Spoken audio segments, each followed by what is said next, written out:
Late night bites with friends? Already hard to beat.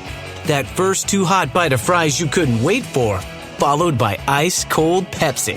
Now that hits different. Suddenly, the energy kicks back in, the night goes longer, and the laughs don't stop. Because Pepsi brings out more flavor, more fun, and more of the moment. Food deserves Pepsi. Grab a Pepsi Zero Sugar today. Hi, Ryan Reynolds here for Mint Mobile. Are you looking for a beach read this summer? May I suggest your big wireless bill? It's got suspense, mystery, a slightly flat, emotional arc, and a shocking twist where you realize you've been overpaying the entire time. Fortunately, though, Mint's story is better. Every plan, $15 a month. Even unlimited. That's it. Happy ending. Zero tears. Give it a try at mintmobile.com/switch. Upfront payment of $45 for 3 months, $90 for 6 months, or $180 for 12-month plan required. $15 per month equivalent. Taxes and fees extra. Initial plan term only. Greater than 50 gigabytes may slow when network is busy. See terms. Clothes shopping really isn't my thing. But I still want to look sharp and feel confident. That's why I use Stitch Fix, the OG personal styling service. No more scrolling through websites or wasting my day at the store. My stylist sends pieces picked just for me straight to my door. Free shipping, free returns, no subscription required. Get started today at StitchFix.com. That's StitchFix.com. Shout out to everybody that's already tuned in. And before we go on, let's give a moment of silence for the ones who aren't here with us today for whatever reason. Let's give this moment to them.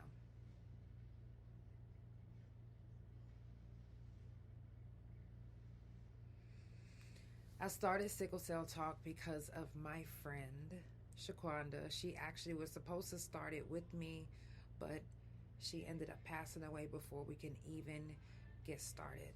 So I vowed to make sure that every month that we do Sickle Cell Talk on the couch every month. So we learned something. I learned something. Let's learn together. Coming up on the couch this Friday is Stop the Violence. All next week is going to be Prison Jail Felon Talk, and that Saturday is the 2nd annual prison reunion. I hope to see you guys there. If you can't make it, it's okay. Shit, we might not even eat. We might just come kick it, smoke, whatever. You know, chilling. I'm just saying. Also coming up at the end of the month is Fuck Fentanyl. And then the first of the month, it's going to seem like we did Prison Jail Felon Talk back to back because we are. Because at the end of the month, it's going to be at the end of this month, and it's going to be the beginning of next month. So we're going to jump from Prison Jail Felon Talk next week to Fuck Fentanyl at the end of the month. And then right after that, it's going to be another round of Prison Jail Felon Talk. Today is Sickle Cell Talk, and I don't need much of your time. I'm going to give you some information that I have found out. But I'm in a lot of pain, and I really don't want to take a pill today, but I might have to. But we're not talking about my pain today. We're talking about sickle cell. And right now, there's a lot of sickle cell treatments that are making some major breakthroughs. So shout out to the sickle cell community. Shout out to the doctors that's been working on it, the scientists that's been coming up with the whatever, you know. I mean, because not everyone wants to know that we have a disease and then have to live with it for the rest of our lives.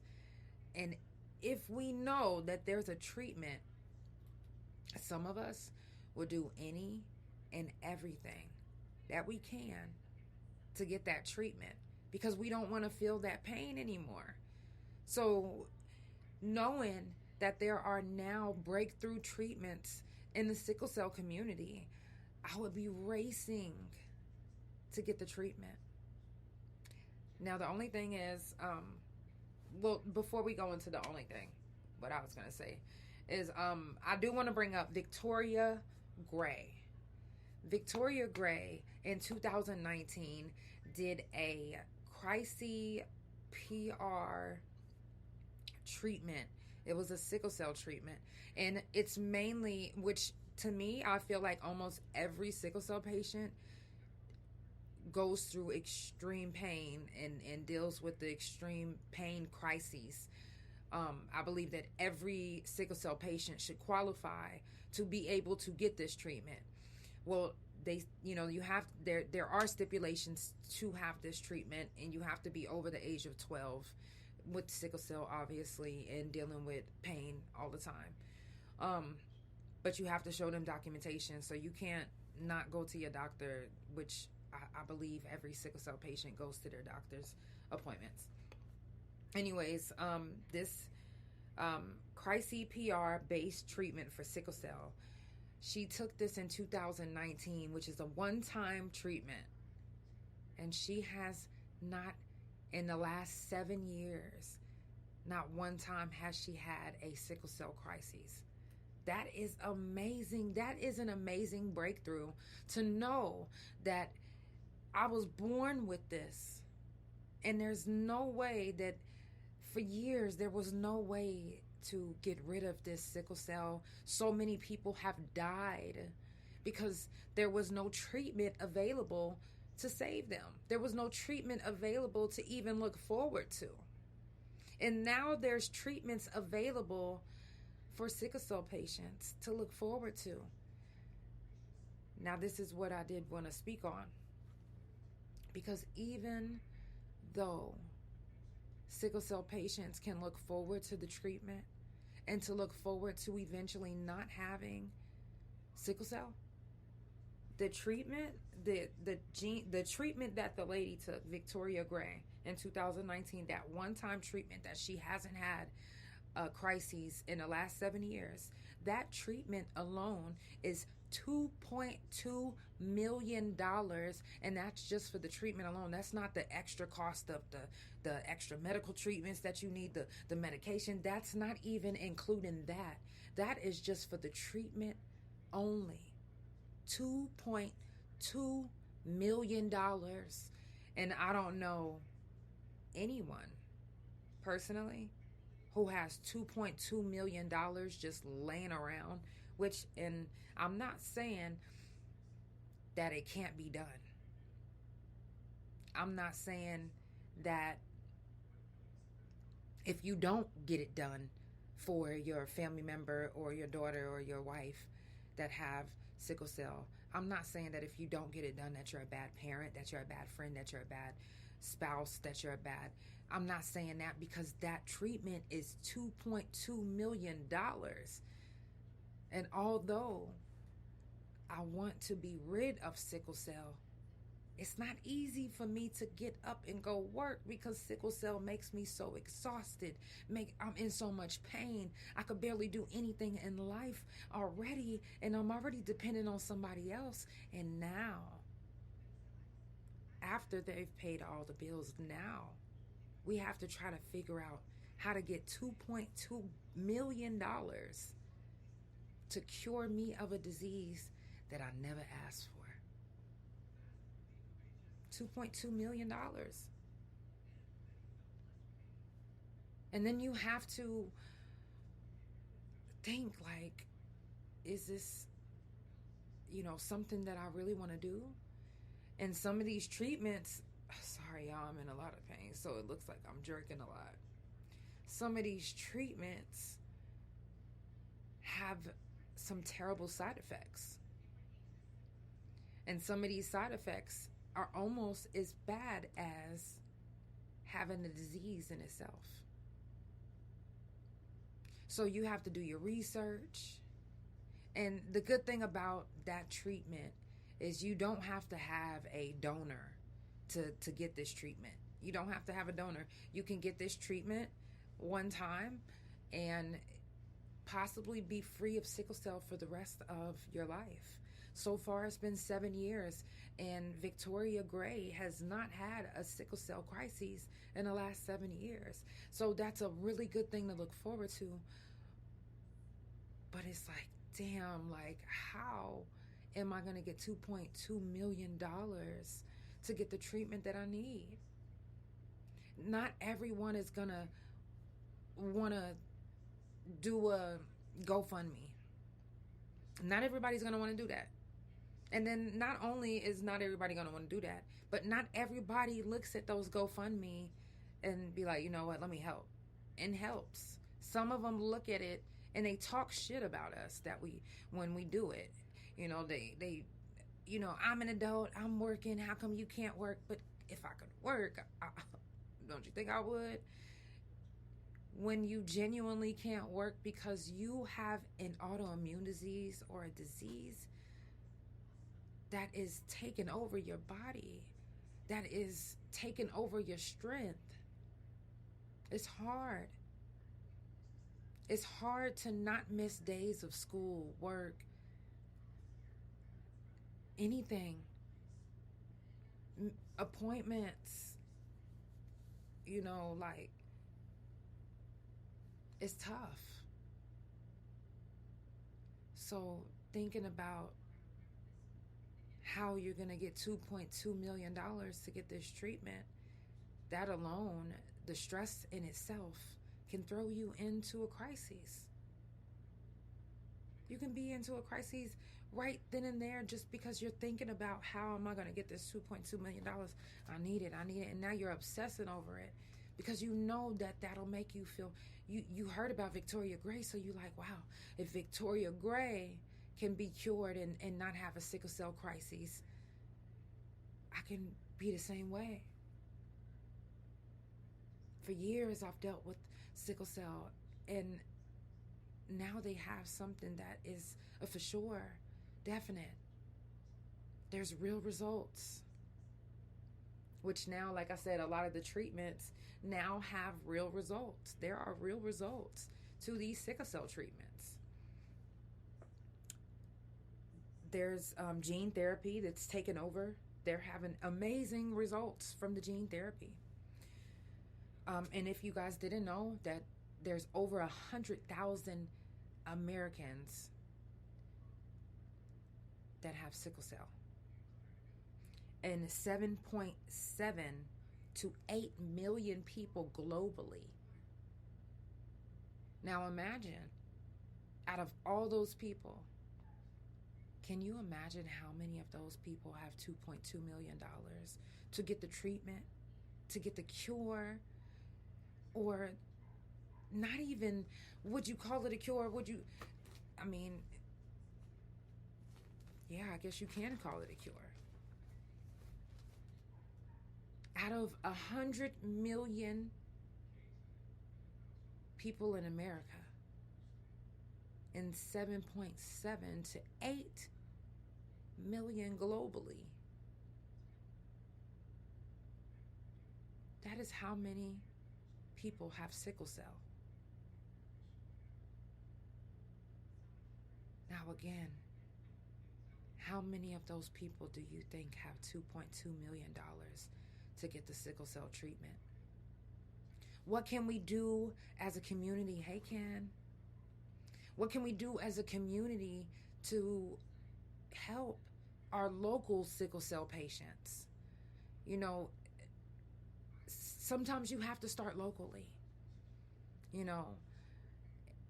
and I know a lot of people don't like to go donate to foundations because we see all the time how foundations end up on the news because somebody is laundering money or somebody is doing something with the money. So sometimes we like to see where our money is going. So how come we can't, as a community, figure out who in our community has sickle cell and we donate specifically towards them and their medical bills? Donate specifically towards them paying that $2.2 million to get that treatment so they don't have a sickle cell crisis. We should be able to do that as a community, come together and start our own direct donations. We should start a list of people in our cities close to us. Put a name on a list. We should have a list of people who can, maybe there's nurses that can help on the side if they need, a nurse to come to their house quickly, and all they have to do is look up in this fucking, what is it called?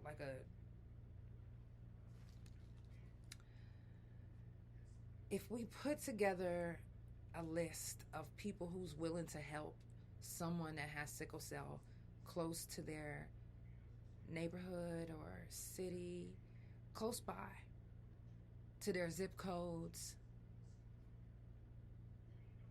Yes, like an on-call list.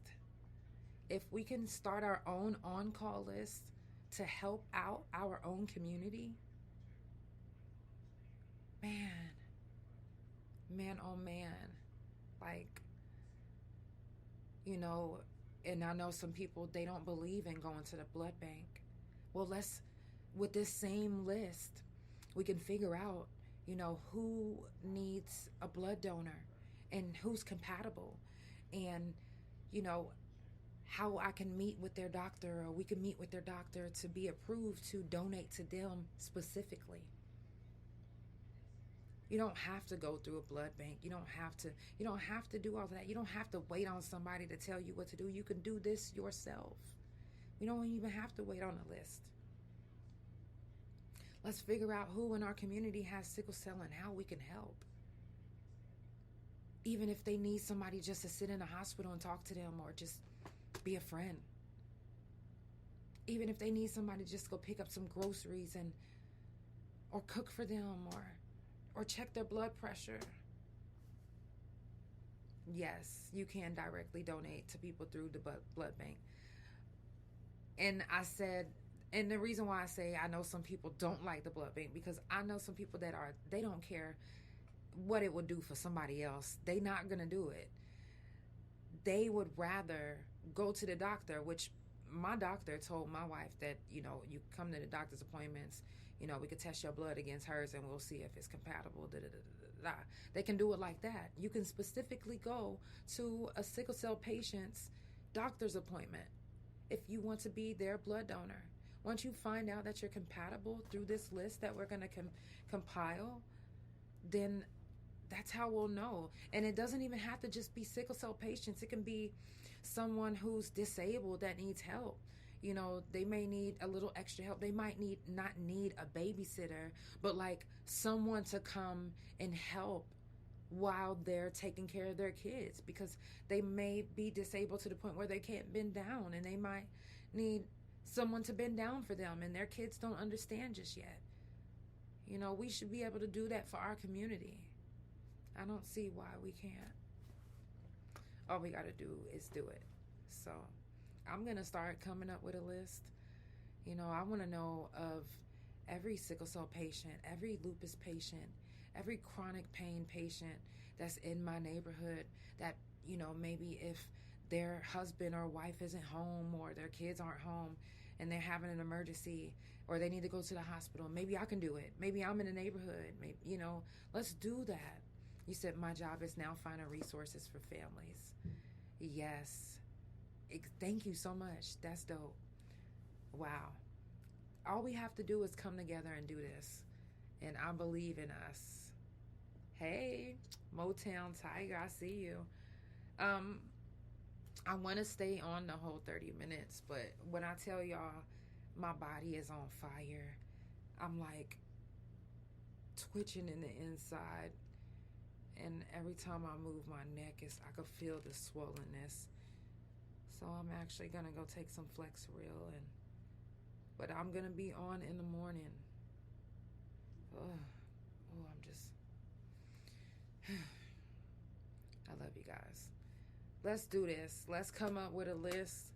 Let's figure out who in our community needs our help. And if you can help, you know, if you are a nurse and you don't mind being on call, if someone calls you and needs your help, you know, please let me know so we can come up with this list and figure it out.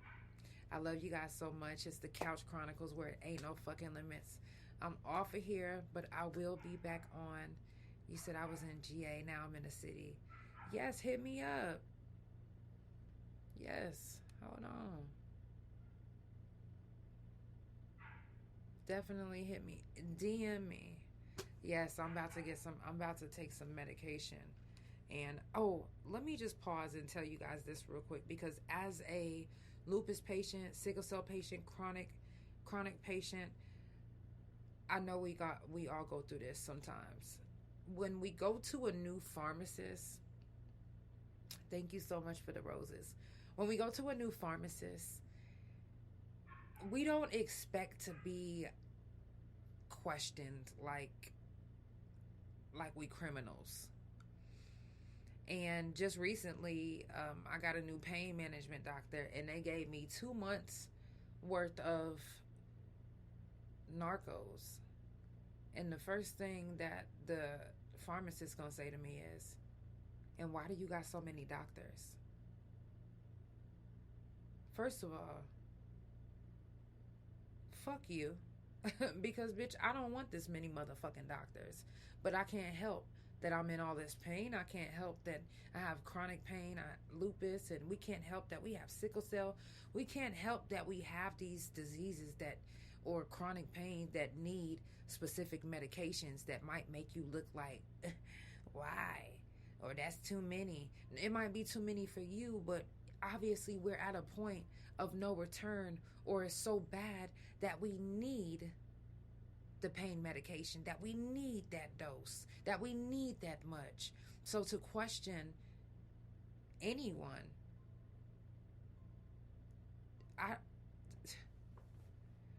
this is the reason why sickle cell patients shut down and they don't want to talk to people, and they don't want to, or lupus patients, we don't want to, because it's like, damn, not only are we getting the blues from our body, but we got to get the blues from the pharmacist, and then we getting blues from doctors. You said you had 3 stocks and have a lot of doctors too. Yes, it's like, I don't want to have this many doctors. And obviously, if things were better, we wouldn't need this many doctors. We would just have just one, right? But we can't. That's too much like right. They got to take our money some way, somehow. So, if you know anybody that has pain, don't question them. Try to figure out how to help them. And if you a pharmacist and you asking all these questions, when you see the pain in our face already, and you doing all of this, holding up the line and shit, come on now. You got to do better than that. And I understand doing your job, but do your job whenever you see somebody's fingers looking dirty and they looking like they actually not just coming from work, but looking like they just coming off the street doing drugs. Those are the type of people you should start questioning, not regular people that's in, and I say regular people, not people that are not on drugs, because you can tell who's on drugs. Let's just be honest. And you can tell who's doing what. But even them, you shouldn't be questioning. That's just what it is. You shouldn't be questioning nobody. Your job is to, if they got the ID, if they can match up the name, if they can give you all the information, your job is to line that information up and then get them the fuck on. All that extra shit is because you want to be petty. Stop being petty. Stop being petty to patients. Please. We be in too much pain and be playing with you motherfuckers. And y'all doing too much. I'm just saying. If you just now tuning in, it's the Couch Chronicles, where it ain't no fucking limits. I do this every Monday, Tuesday, Thursday from 8 Central Time, and every Wednesday and Friday from 9:30 a.m. Central Time. Make sure you follow Couch Chronicles No Limits on Spotify, Apple, Pandora, THA Couch on Facebook, TikTok, Big O, Likey, Thread, Fanbase, Favorited, Seen You, all of them. Also, my main YouTube, Instagram, and my .com, which is THAREAL, JANELL. About to go take some medication and lay it down, but I will see y'all in the morning. It's the Couch Chronicles, where it ain't no fucking limits. I love you guys. Have a good night.